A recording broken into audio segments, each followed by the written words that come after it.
Olá, tudo tranquilo, pessoal? Apesar de tudo, né?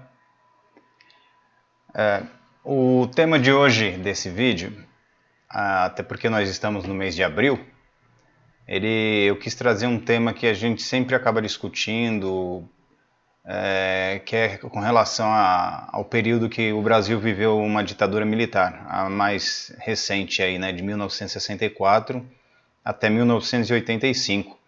E em 2014 a gente teve a Comissão Nacional da Verdade para apurar os casos, né, de mortos e desaparecidos durante esse período. Então existem diversos estudos acadêmicos, livros, reportagens, tem muita coisa que ainda está sendo desvendada e descoberta. E a gente ainda está muito longe de ter todas as informações desse período. Mas já existem vários trabalhos relevantes que estão aí, livros, reportagens, e que valem a pena serem buscados e discutidos, enfim. Então eu vou trazer um apanhado, mais uma introdução a esse período com relação ao jornalismo, onde o jornalismo foi muito atacado, lógico, teve censura em toda a área cultural brasileira, e principalmente na imprensa, né? Tudo era cerceado. Como eu falei num dos vídeos anteriores que tem aí no canal, no período Vargas também teve esse tipo de censura muito brutal contra os meios de comunicação, e há diferenças e similaridades entre o período Vargas, a ditadura do período Vargas, e essa ditadura que a gente viveu mais recente, que foi uma ditadura civil-militar. Eu vou colocar aqui para vocês na tela a apresentação. Aqui. Por que uma ditadura civil-militar? Alguns pesquisadores divergem um pouco sobre só o nome, né? Como a nomenclatura, se seria só ditadura militar ou ditadura civil-militar. Mas vale lembrar que esse período aí ele foi apoiado, né? O golpe de 1964 ele foi apoiado por vários setores da economia, dos meios de comunicação. A população, muita gente aderiu com essa história de caça ao comunismo. Um discurso muito parecido com o que a gente ainda continua ouvindo hoje, né? Que minha bandeira não será vermelha, que os chineses iam dominar o mundo. Eles vão mesmo, mas eles vão dominar pelo capitalismo, né? Não impondo a cultura deles pra gente, né? Eles vão dominar através dos meios de produções de consumo aí, de comércio, como a gente já tem né, observado aí há algumas décadas, que em menos de uma década aí é capaz que eles ultrapassem os Estados Unidos e sejam a maior potência mundial, seguidos pelos indianos, e os Estados Unidos vai descendo cada vez mais, né? Isso é um fato, mas é uma questão econômica, e não uma questão ideológica. E tanto nesse golpe quanto agora, né, mais recente, o pessoal tem usado isso de uma forma mais ideológica. Mas vamos seguir e falar sobre o jornalismo nesse período. Censura aos meios de comunicação. Os meios de comunicação sempre tiveram um papel importante para a formação da opinião pública. E os regimes autoritários, como o que vigorou aqui no Brasil, como eu falei, de 64 a 85, eles procuraram ter o controle sobre as atividades, a fim de garantir que esses veículos de informação não dessem informações verdadeiras sobre o que estava acontecendo e desestabilizasse o poder, que agora estava na mão dos militares. A censura foi uma das principais características da ditadura civil-militar no Brasil. E, bom, hoje nós sabemos que quando, né, fermentaram esse golpe, a ideia era assim, vamos dar um golpe, os militares, né, com o apoio do mercado aí, dos empresários, dos veículos de comunicação, como a gente vai ver logo mais à frente, e muitos grupos mais conservadores da sociedade, e eles acreditavam que os militares iam ficar só lá um ano, né, e iam devolver depois para o regime democrático, voltar a ter eleições, iam caçar os comunistas, prender os comunistas, enfim, coisa que hoje, depois de tantos estudos feitos, depois de tantas décadas passadas, nós sabemos que não tinha nada disso, que era tudo uma mentira e que tudo foi uma invenção, foi uma fake news. E a população acabou comprando em vários setores da sociedade brasileira. A censura aos meios de comunicação.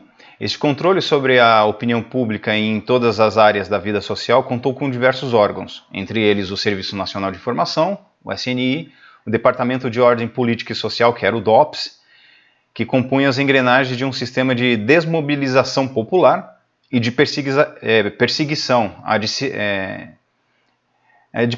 a partir da repressão política, da censura e até mesmo da tortura. E a morte e os desaparecimentos que culminaram desse período também. A lei de imprensa e eles ainda me meteram uma lei de imprensa em 67, que contribuiu para o controle das informações veiculadas pela imprensa nacional, que previa severas punições a jornalistas e meios de comunicação. E o combate ao comunismo, como eu falei, era pregado com veemência pela oposição de Jânio Quadros e a João Goulart, na época, né, quando o Jânio ele renuncia e o João Goulart assume. E isso é fundamental para compreender a censura que foi empreendida durante o regime militar. É interessante notar que nessa época o presidente e o vice-presidente eram votados separadamente. Então você poderia ter um presidente conservador e um vice-presidente progressista. E isso era muito comum, não é hoje igual a gente tem essa legenda que você tem o partido já com o candidato da chapa e mais o vice, você vota em um e já leva os dois. Na época não, você votava separadamente, né, para presidente e para vice-presidente. Agora, aqui vem o que, digamos, a sociedade talvez civil, que apoiou o golpe, não esperava, foram esses atos institucionais. E eu vou falar sobre eles porque eles culminaram no mais repressivo de todos, que foi o AI-5. Mas foi 1 a 1, né? O AI-5 é porque foi o 5º ato institucional. O número 1, ele suspendeu as garantias constitucionais, estabeleceu eleições indiretas, e o executivo passou a ter direito de cassar mandatos políticos e decretar estado de sítio sem consultar o Congresso. Eleições indiretas, o povo já não participava mais do processo democrático. E em 65 foi editado o AI-2, que permitia a intervenção do governo nos estados e municípios, coisa bem parecida, né, com o que estavam querendo fazer agora há pouco, dar poderes para o presidente controlar as polícias, né, estadual e municipal. Também extinguiu os partidos políticos e cancelou seus registros. Passaram a existir apenas 2 partidos. A Arena, que era o partido dos militares, e o MDB, que está aí até hoje. Não me perguntem qual a mágica que eles fizeram, que eles conseguiram existir durante o regime militar e estão aí até hoje. E, enfim, por isso que eles são o centrão, né?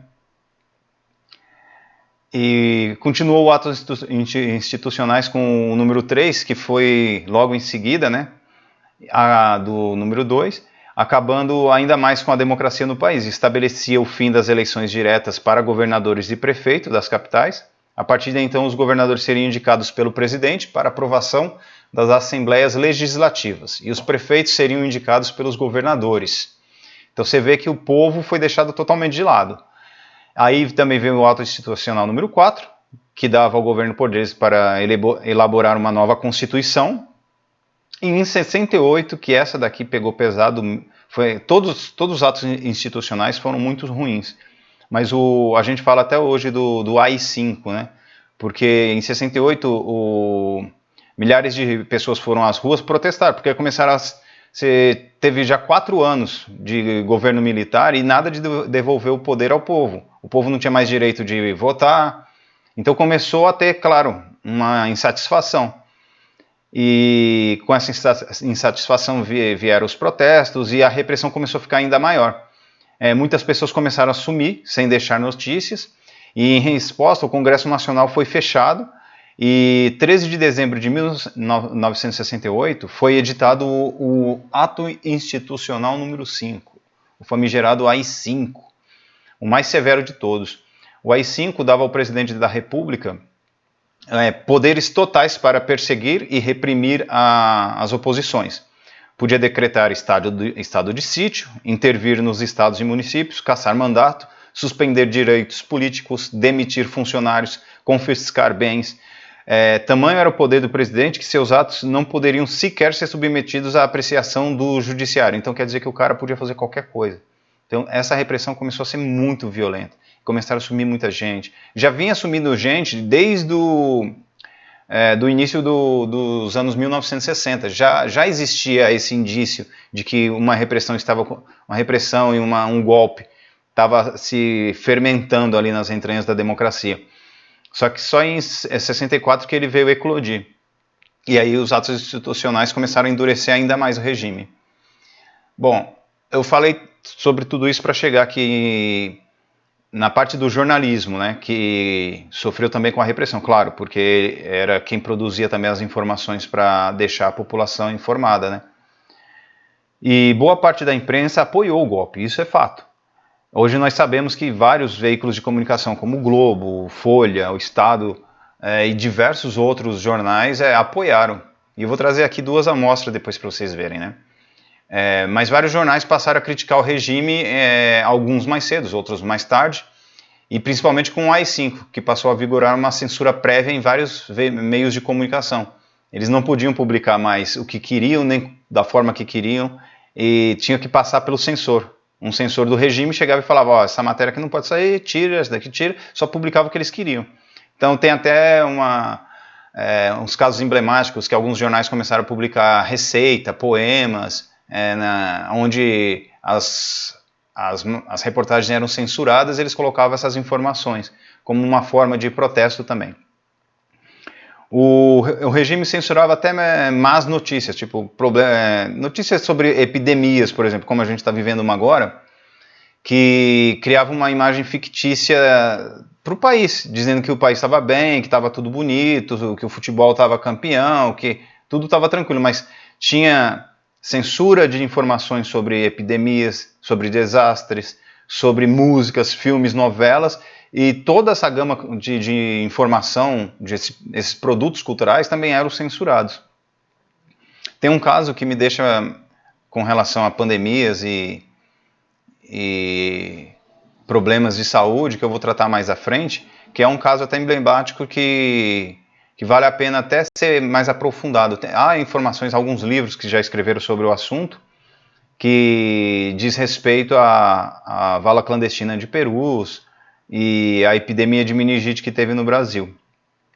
Aqui tem dois exemplos que vocês estão vendo aí. Um é do Estadão e o outro é da Folha de São Paulo.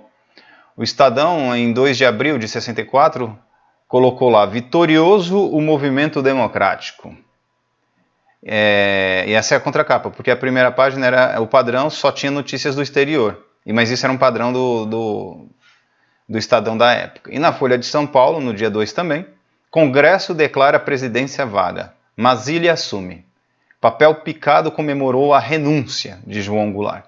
Então, isso daqui foi bem mais tranquilo. Tem do Globo, também teve vários outros jornais de outras regiões de Pernambuco, de Brasília, que tinham alta circulação na época, apoiaram sim e fizeram manchetes, viva, né, estamos livres do comunismo e tudo mais.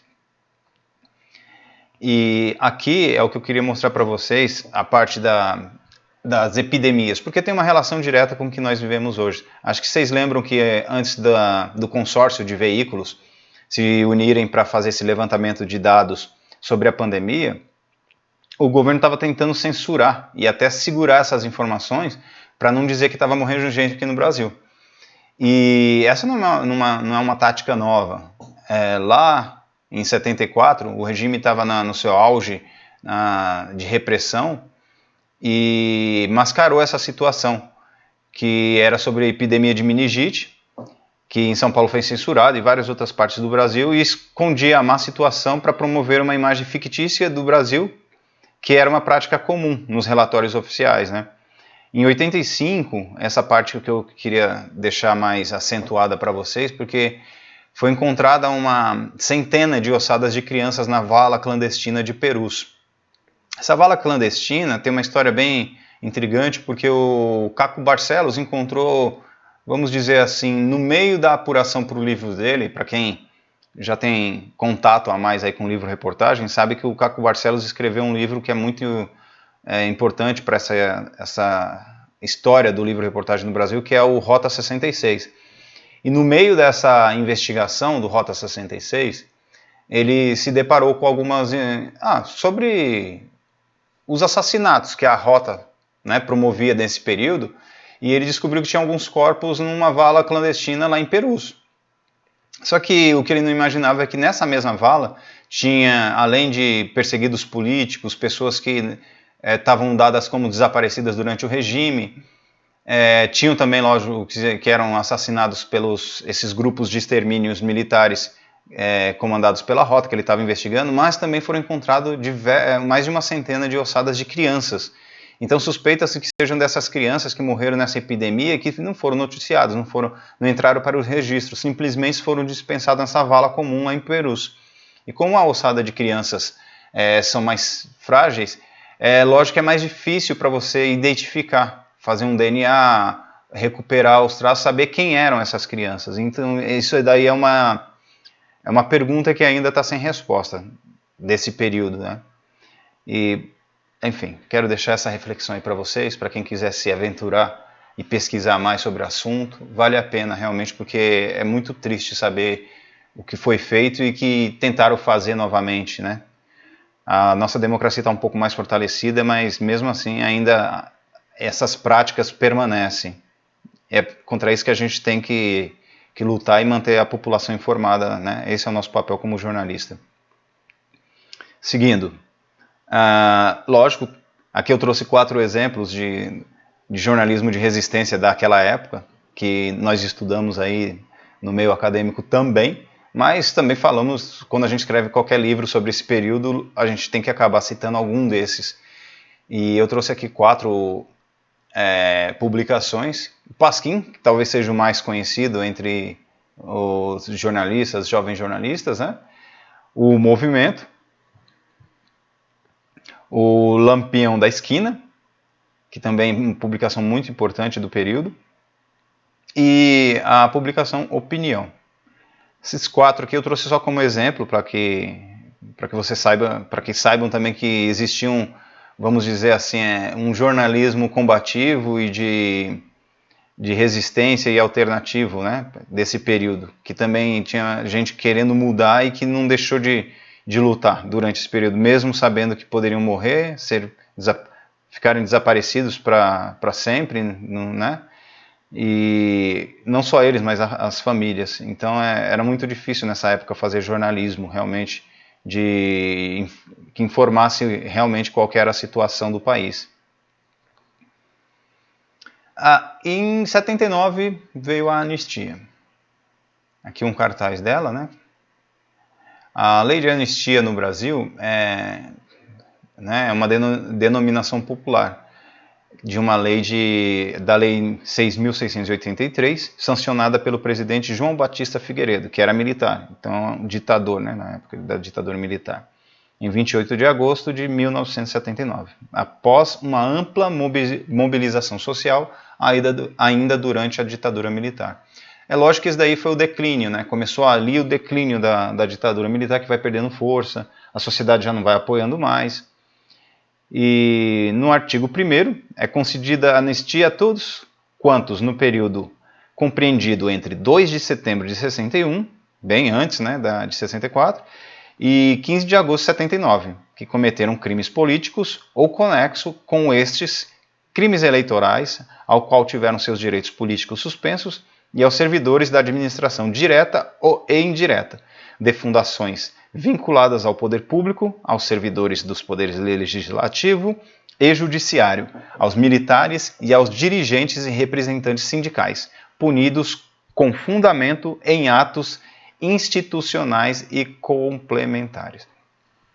A lei de anistia até hoje é muito criticada por diversos setores da sociedade, porque ela não deu a chance de punição, como ocorreu no Chile, ocorreu na Argentina, no Uruguai, desses crimes. Então muitos militares cometeram atrocidades, como o próprio saudado aí pelo nosso líder do executivo, o Ustra, que foi um torturador, que todos sabem, e está comprovado por documentos e hoje sabemos os crimes que ele cometia nesse período. Então diversos outros saíram impunes desse período e não foram julgados. Então realmente existe uma crítica com fundamentos sobre a lei de anistia, porque faltou essa parte realmente se aprofundar nessa discussão para que houvesse uma punição exemplar para que não se repetisse, né, no futuro essa tentativa de golpe ou um golpe nesse sentido amplo de cercear a liberdade e a democracia. Bom, aí surge em 2012, que a gente depois veio ter um relatório em 2014, que é a Comissão Nacional da Verdade, que era para apurar esses crimes.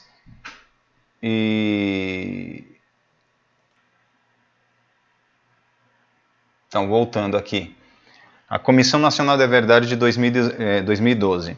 Ela foi um colegiado, um grupo instituído pelo governo do Brasil em maio de 2012 para investigar as graves violações de direitos humanos ocorridos entre 18 de setembro de 46, aí bem mais amplo, né, indo mais no passado, e 5 de outubro de 88, aí também avançando um pouco depois da lei de anistia, que é 79, e a gente foi até 88. Porque, queira ou não, foi o que eu falei lá no início do vídeo, nós começamos a ter repressão, mortes, ocultamento de desaparecidos bem antes de 64. Então já antes de 64 começou a repressão e acontece o golpe, e mesmo depois da lei de anistia, continuaram ainda as perseguições e a repressão. E a polícia ainda muito militarizada, que até hoje o pessoal pede a desmilitarização da polícia por causa disso, porque ainda tem resquícios muito profundos desse período. E o que esse grupo iria fazer? Investigar as violações que aconteceram no Brasil e no exterior, praticada por agentes públicos, pessoas a seu serviço, com o apoio ou no interesse do Estado brasileiro. Esse relatório foi publicado em 2014, você encontra ele gratuitamente, só colocar aí no pesquisador, aí, no Pai Google, e no oráculo, né, e pedir para ele o relatório da Comissão Nacional da Verdade, e você vai encontrar ele para saber o que foi apurado. É lógico que muitos setores não foram agraciados, vamos assim dizer, com o aprofundamento da pesquisa, mas que ainda continuam pesquisando, mesmo independente do apoio ou não do governo, como são os povos indígenas, a população negra, os camponeses, que ficaram LGBT, que ficaram um pouco meio que à parte desse relatório, e que, né, claro, poderia ter sido mais aprofundado. E a FENAGE, que é a Federação Nacional dos Jornalistas, ela também, né, desenvolveu um relatório. Eu vou aqui mostrar para vocês, deixa eu voltar aqui para o slide. A Comissão Nacional da Verdade dos Jornalistas, que essa já foi de 2013, né? Em Porto Alegre, no Seminário Internacional de Direitos Humanos e Jornalismo, foram empossados como membros desse grupo aí, né, que seria da Comissão Nacional da Verdade dos Jornalistas, o já falecido Audálio Dantas, incrível jornalista, que foi empossado como presidente, Sérgio Murilo de Andrade, da FENAGE, Rosi Nogueira, Carlos Alberto Caó e o deputado Nilmário Miranda. O relatório que saiu é de 2015, mas a comissão recomenda, né, a FENAGE e aos 31 sindicatos de jornalistas profissionais de todo o país que dê continuidade a essa obra, porque ela não está, vamos assim dizer, acabada, porque ainda tem muita informação que está por vir, que a gente precisa saber, que está obscura. É lógico, eu olhei o relatório, tem uma centena de casos que foram apurados, e entre jornalistas mortos e desaparecidos nesse período, eles encontraram 27. A centena que eu falo é de perseguições, censuras e outros crimes que foram cometidos durante esse período contra a liberdade de imprensa e esses jornalistas.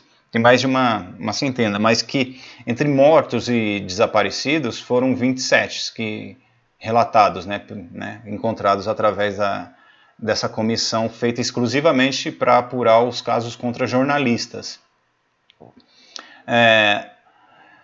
O importante para nós jornalistas é manter essa busca e tentar de alguma forma ampliar esse debate. Ele está longe de terminar, claro. E claro que a lei de anistia poupou que diversos crimes fossem julgados.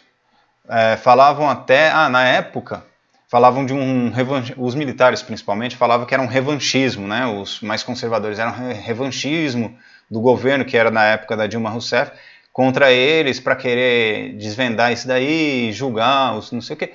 Mas não é revanchismo, né? É a nossa história, as pessoas. Nós ainda temos muitos mortos e desaparecidos desse período, como eu citei lá atrás no vídeo.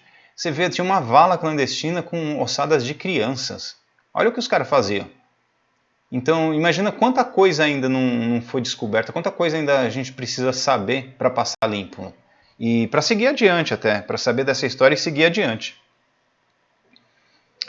E um dos casos mais emblemáticos entre os mortos desaparecidos que estão no relatório, é claro que a gente sempre ouve falar que é do Vladimir Herzog, ou Vlado, como muitos chamavam ele pela imprensa, né? Ele produziu uma comoção nacional que fez mudar a atitude da sociedade civil frente a torturas praticadas contra presos políticos. A morte do Herzog ocorreu quando a censura à imprensa começava a ser abrandada, né? E os cidadãos perdiam o medo de discordar e protestar. A repercussão das denúncias trouxe profundos danos à credibilidade do regime militar e permitiu que explodisse um forte sentimento de indignação em todos os meios capazes de formar opinião. Aí aquela famosa meia-culpa lá que o pessoal começou a fazer, né? Que estão fazendo agora também recente, apoia a coisa errada e depois fala, poxa, eu pensei que era diferente.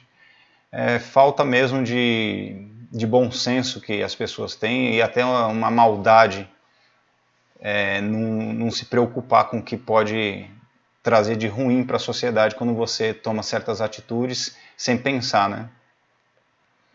Essa fotografia que aparece aqui, logo acima, é que os militares disseram que ele se suicidou.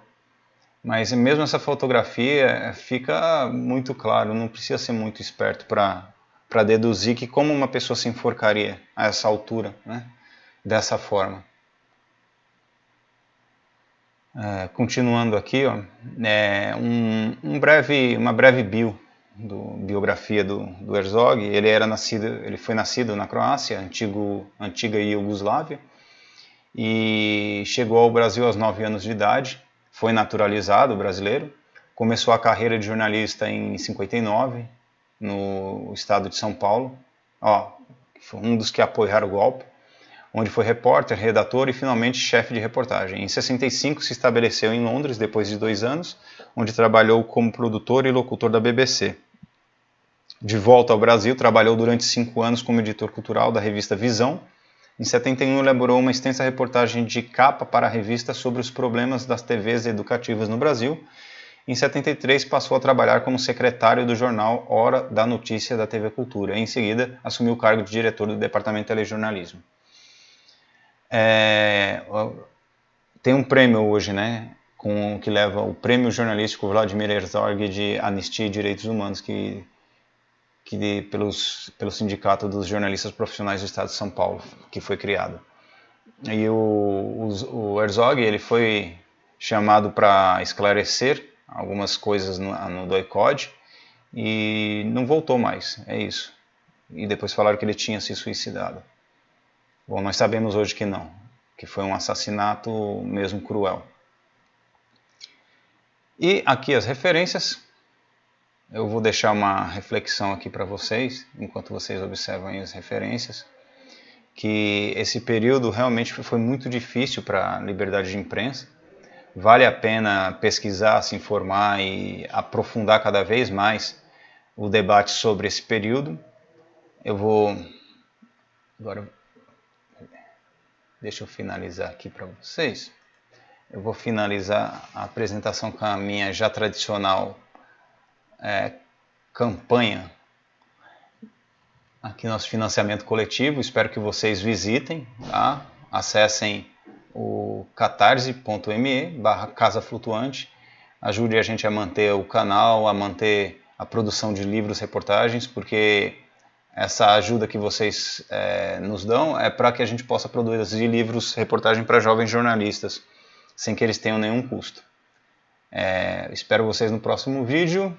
Tchau!